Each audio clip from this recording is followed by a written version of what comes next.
నమస్తే, welcome to అదాన్. నేను బాపయ్య. ఉత్తరప్రదేశ్లోని ప్రయాగరాజ్లో జరుగుతున్న మహాకుంభమేళాకు దేశ విదేశాల నుంచి భక్తజనం పోటెత్తుతున్నారు.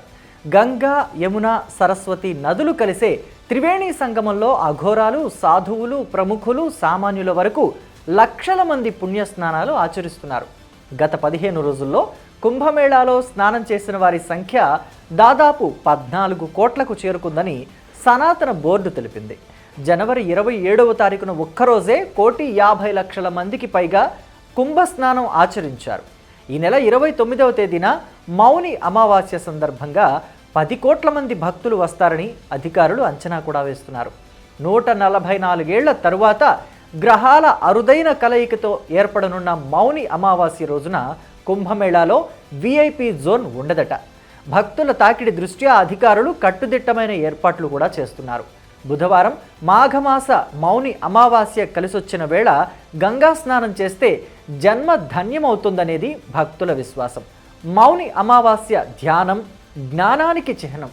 మౌని అమావాస్య రోజు మౌనంగా ఉంటూ పరమేశ్వరుడిని ధ్యానిస్తూ పవిత్ర గంగా స్నానం చేసి పితృదేవతలకు నీరాజనాలు అర్పిస్తారు. దీనివల్ల సకల శుభాలు కలుగుతాయని పండితులు చెబుతుంటారు.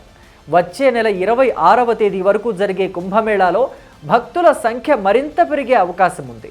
కుంభమేళా ప్రారంభమైన జనవరి 14వ తేదీ రోజున గంగా, యమున, సరస్వతి నదులు కలిసే త్రివేణి సంగమంలో పవిత్ర స్నానాలు చేయడానికి 3 కోట్లకు పైగా భక్తులు వచ్చారు.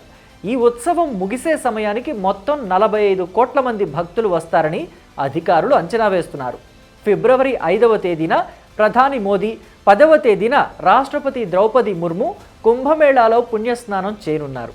ఇప్పటికే మాజీ రాష్ట్రపతి రామ్నాథ్ కోవింద్, హోంమంత్రి అమిత్ షా, రక్షణ మంత్రి రాజ్నాథ్ సింగ్, యూపీ సీఎం యోగి ఆదిత్యనాథ్, పారిశ్రామికవేత్త గౌతమ్ అదానీ, బీజేపీ ఎంపీ రవికిషన్, ఆధ్యాత్మిక గురువు సద్గురు, అలాగే నటుడు అనుపమ్ ఖేర్, కుమార్ విశ్వాస్ సహా పలువురు ప్రముఖులు త్రివేణి సంగమంలో స్నానమాచరించారు. 2024లో ఉత్తరప్రదేశ్ను 65 కోట్ల మంది భక్తులు, పర్యాటకులు సందర్శించారు.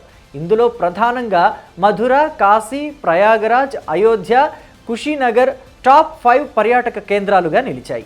ప్రపంచంలోనే అతిపెద్ద ఆధ్యాత్మిక సమ్మేళనం మహాకుంభమేళాకు కోట్లాది భక్తులు పోటెత్తుతున్నారు. అయినప్పటికీ ఆక్సిజన్కు ఎక్కడా కొదవంటూ లేదు. దీనికి కారణం యోగి ప్రభుత్వం తీసుకున్న ముందస్తు జాగ్రత్త చర్యలే.